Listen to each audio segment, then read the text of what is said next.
¿Qué tal, mis amados? Luis Eduardo López, siervo de Jesucristo. Un saludo muy afectuoso, como es acostumbrado, en el amor de Dios, en el mío. Vamos con el Padre Nuestro, seguimos y estudiando cada frase, su significado, porque mecánicamente lo dijimos por años.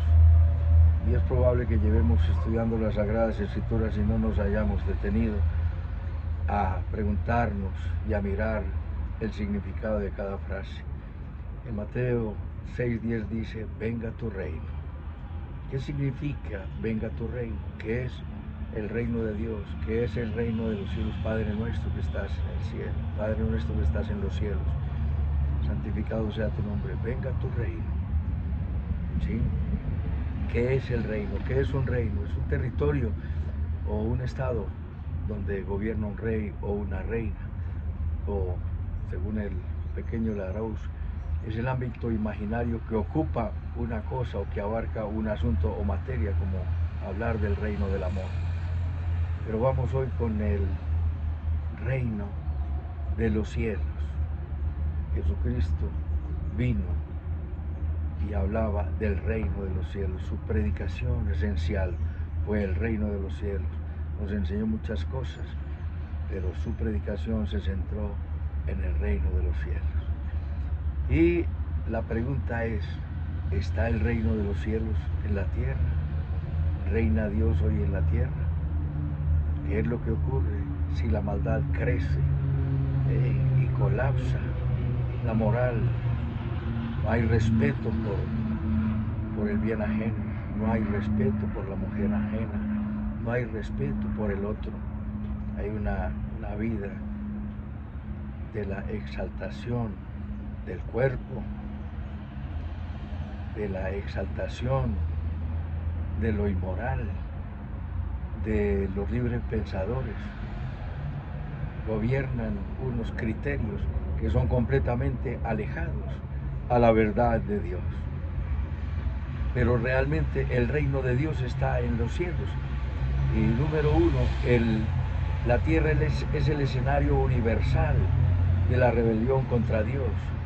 Pero Dios tiene poder y autoridad sobre todas las cosas. Pero el centro, el escenario donde está el combate de la luz y las tinieblas es la tierra. No es Marte, Venus, no es otra galaxia, es la tierra. Porque el Señor regresará y pondrá sus pies sobre el monte de los olivos, reinará desde Jerusalén, y Jehová será uno y uno su nombre, y desde allí reinará para todo el universo. Dios está reinando, ¿sí? Pero tenemos que Dios en su paciencia amorosa está y tolerante ha permitido el pecado y la influencia del reino de las tinieblas en el mundo.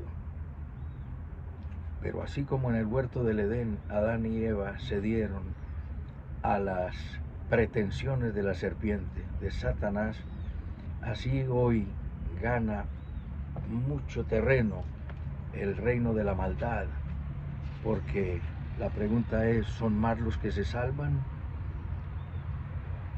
¿Son más los que se condenan? ¿Cuál sería la respuesta? Piénsalo por un momento. Y lo encontramos muy fácil mirando alrededor nuestro. Si nosotros miramos hacia los lados, nos asustamos, nos aterramos. Si miramos hacia adentro, nos deprimimos. Por eso debemos mirar hacia arriba. ¿De dónde vendrá mi socorro? Mi socorro. Alzaré mis ojos a los montes, como dice el Salmo 21. ¿De dónde vendrá mi socorro? Mirando a los montes. Mi socorro viene de Jehová, que hizo los cielos y la tierra. Ese reino de maldad ha crecido y crece. Pero ocurre como Dios lo dijo desde el principio. Dios hizo al hombre y lo plantó en el huerto del Edén, y allí había plantado todo árbol delicioso, lo dice Génesis 2:9, todo árbol, 9 y 10, todo árbol delicioso. Y plantó el árbol de la vida y plantó el árbol de la ciencia del bien y del mal. Y le dijo, de todo árbol que hay en el huerto podrás comer, pero de todo árbol, había hecho 3 tipos de árboles, todo árbol delicioso para el consumo humano.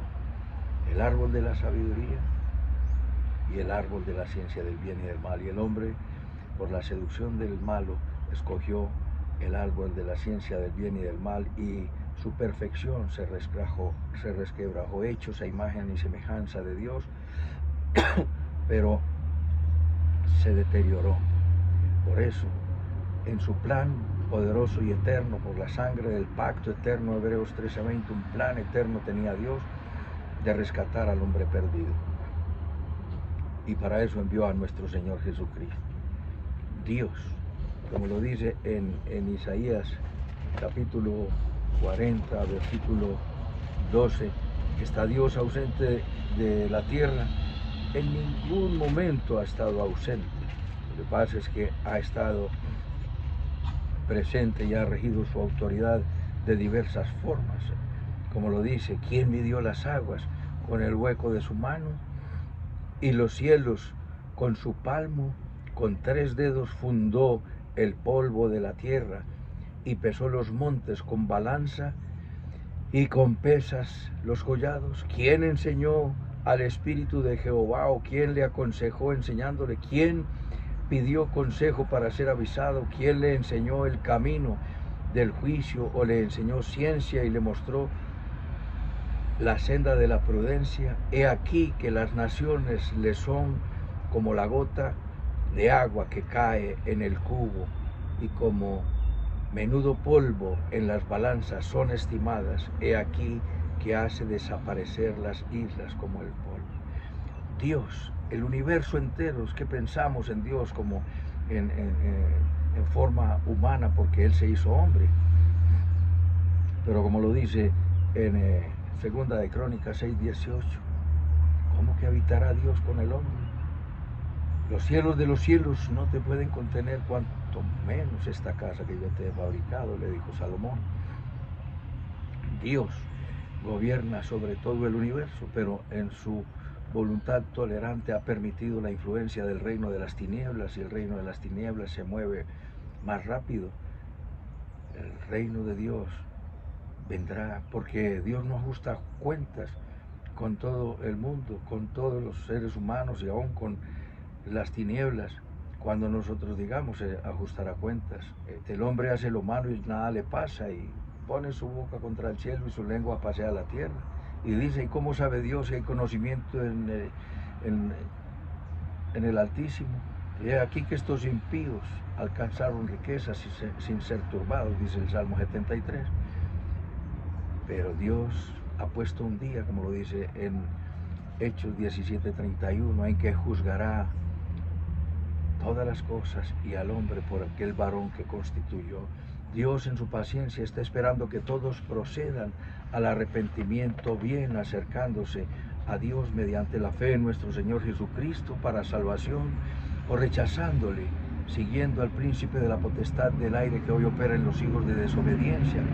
Como lo dice, que Dios es paciente, esperando que todos procedan al arrepentimiento. Segunda de Pedro 3:9, 1 de Corintios 2:4, Efesios 2:2. Adán tuvo siempre delante la vida y la muerte. Dios puso allí, le dijo, Dios dijo, delante de ti he puesto la vida y la muerte, la bendición y la maldición. Escoge pues tú la vida para que vivas tú y tu descendencia. Y el hombre desde siempre, desde entonces, ha tenido delante esa facultad de escoger, porque Dios nos hizo libre. Y la Biblia dice, entrad por la puerta estrecha.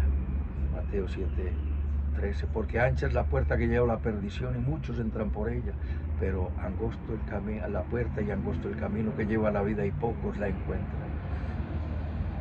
La recomendación de Dios es que entremos por la puerta estrecha.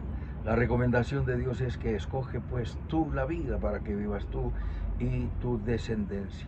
Dios nunca ha cedido su soberanía, aunque no está ausente, y nunca ha estado ausente de la tierra.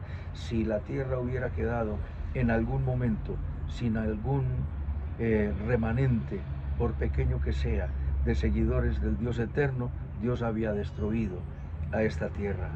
Pero como hoy nosotros somos ese pequeño remanente, los que seguimos, los que creemos, los que vivimos, los que procuramos vivir y buscamos la santidad, y los que proclamamos la fe en nuestro Señor Jesucristo. En la antigüedad, desde Adán hasta hoy, siempre ha guardado un remanente. Si no hubiera un solo creyente, Dios hubiera destruido la tierra, pero Dios se ha reservado un remanente salvos por gracia. En segundo lugar, vemos que existe una tensión. Dios reina sobre la tierra. Dios no ha cedido su soberanía. Y hay una tensión sobre los conceptos del reino de Dios en la tierra y el reino de los cielos. Del reino de Dios en el cielo, el reino en la tierra y el reino en el cielo, que dice: venga tu reino y hágase tu voluntad en la tierra como se hace en el cielo. Está clamando Jesús y enseñándonos a clamar para que el día en el que Él vendrá a establecer su reino de manera perfecta se agilice, no se tarde y venga pronto. Pero también está clamando para que el reino de Dios venga hoy, ya, de inmediato, cuanto antes, a mi vida, a tu vida, a la vida de tus padres, de tus hermanos, de mis hermanos, de mi familia, de mis amigos, de mis conciudadanos, en la vida de todo aquel que no ha recibido la salvación, porque solo en Cristo hay salvación, porque no hay otro nombre, dice la Escritura, Hechos 4:12, no hay otro nombre bajo el cielo dado a los hombres en quien podamos ser salvos. Entonces hay una tensión, porque Él nos habla en Mateo 13:11, a vosotros es concedido el conocer los misterios del reino. ¿Y cuáles son los misterios del reino? Es el reino de Dios en ausencia del rey. Donde está el rey, está el reino en tercer lugar. Es una declaración solemne de Mateo, de Lucas, capítulo 17, verso 20 y 21. Señor, ¿cuándo vendrá el reino? Y el Señor le dice: el reino de Dios no vendrá con advertencia, porque he aquí el reino de Dios está entre vosotros. Juan el Bautista decía: arrepentíos, porque el reino de Dios está cerca. Y Jesús dijo: el reino de Dios está entre vosotros. ¿Por qué? Porque el rey vino a esta tierra y Él trajo el reino. Pero es el reino en forma de misterio. El reino de los cielos existe hoy en la vida, en nuestra tierra, en este mundo, y es un reino actual, pero es un reino que está bajo ataque. Y en cuarto lugar vemos que es el reino en forma de misterio, y es el reino que no está a la observación, bajo la observación natural de la ciencia. Es la ciencia del bien y del mal, como Él lo dijo, una ciencia que supera la ciencia de los hombres, la ciencia humana, la mal llamada ciencia, como dice el apóstol San Pablo. Y el reino de Dios no está bajo la observación natural, porque es un reino que solo se puede discernir y entender espiritualmente. Dice 1 Corintios 2:14, el reino, el hombre natural, el hombre que está en la psicología, el hombre animal, el hombre que no ha tenido un encuentro con Jesucristo, no puede entender las cosas del Espíritu de Dios, porque para él son locura, y no las puede entender porque se han de discernir espiritualmente. No se puede vivir la experiencia de Cristo desde afuera, desde la incredulidad. Solo se puede vivir la experiencia espiritual con Cristo desde la fe en nuestro Señor Jesucristo.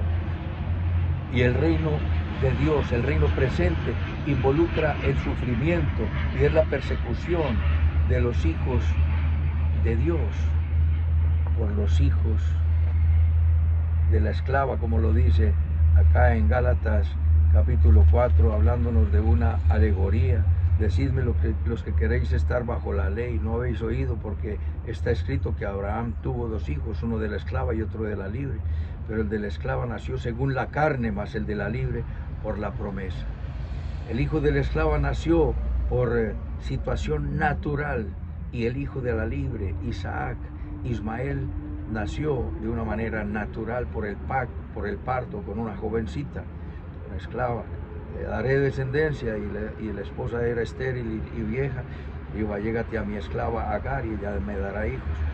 Entonces nació Ismael, el hijo del esclavo. Y Dios le dijo, no heredará el hijo del esclavo con el hijo de la libre. Y nació Isaac de manera sobrenatural. ¿Cómo que sobrenatural? Pues por supuesto tenía 90 años cuando Sara y era estéril. Cuando nació Isaac y Abraham tenía 100 años. Y dice, así que hermanos, como Isaac, nosotros somos hijos de la promesa. Pero como entonces el que había nacido según la carne perseguía al que había nacido según el Espíritu, así también es ahora. Más que dice la Escritura, echa afuera a la esclava y a su hijo, porque no heredará el hijo de la esclava con el hijo de la libre. De manera, hermanos, que no somos hijos de la esclava, sino hijos de la libre. Somos hijos del Dios eterno porque hemos nacido a una vida espiritual sobrenaturalmente, porque los que somos nacidos para Dios existe el reino animal, vegetal y mineral, y cuando aceptamos a Cristo en el corazón pasamos a pertenecer al reino de Dios. Y así, de manera sobrenatural, a los que le recibieron, a los que creen en su nombre, les dio potestad de ser hechos hijos de Dios, los que no son nacidos de voluntad de carne, ni de sangre, ni de voluntad de varón, sino de Dios. Y ocurre un cambio de la transformación, de la tendencia natural al pecado, al odio al pecado. Odiamos el pecado. El que no odia en el pecado aún está en su carne. Odiamos el pecado y anhelamos la santidad, la virtud, la excelencia, el amor. Y como les he dicho tantas veces, mis amados, adiestremos el corazón a la bondad. Es el reino de Dios ahora está bajo ataque. El reino es el reino presente, pero el reino futuro está asociado con la plenitud, la perfección, la eternidad, la ausencia del sufrimiento y del pecado, y con las recompensas, porque habrá corona de justicia, habrá corona de vida, corona incorruptible de gloria, habrá corona de vida, corona incorruptible de gozo. En el reino presente no está la manifestación plena de nuestro Dios. Él vino e inauguró el reino. Un hombre le entregó a sus siervos 1 denario, 2 denarios, 5 denarios y se fue, y al tiempo vino a arreglar cuentas. Jesucristo vino e inauguró el reino y te dio talentos, te dio dones y te encargó el cuidar de esta creación.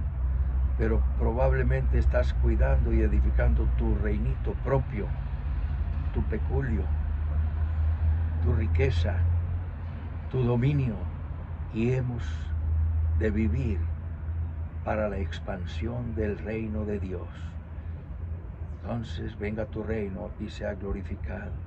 Trabajamos para Él y somos transformados de gloria en gloria. Y el reino actual de Dios no se verifica por el cumplimiento irrestricto de normas o de leyes que son externas y materiales, sino con cosas más profundas nacidas de un corazón regenerado por el Espíritu de Dios. Porque el reino de Dios no es comida ni bebida, sino justicia, paz y gozo en el Espíritu Santo. El reino de Dios está en la tierra y quiere venir a reinar en ti. Está bajo ataque, pero vendrá el tiempo donde Dios destruirá completamente, aunque ya derrotó el pecado, será quitado. 70 semanas están determinadas sobre tu pueblo y tu santa ciudad para terminar la prevaricación. Esa es la justicia desviada, poner fin al pecado, expiar la iniquidad, traer justicia perdurable, ungir al santo de los santos. Y ese es el tiempo en que vendrá lo perfecto para la gloria de Dios. Será un reino que nunca más será destruido. ¿Quieres entrar en este reino, disfrutar el reino de Dios, aunque está bajo ataque? Está bajo ataque, el reino de Dios sufre violencia y lo arrebatan los valientes, los violentos contra el pecado. Ponte en las manos del Señor, disfruta de la linda experiencia de vivir para Él y dile conmigo: bendito Padre Celestial, te doy las gracias por tu palabra, te pido perdón por todos mis pecados, confieso que Jesucristo es mi Señor, mi Dios y mi Salvador. Ven Espíritu Santo y establece tu reino en mi vida. Quiero vivir para la gloria de Dios. En Cristo Jesús. Amén. Un abrazo, mis amados, y hasta otra oportunidad.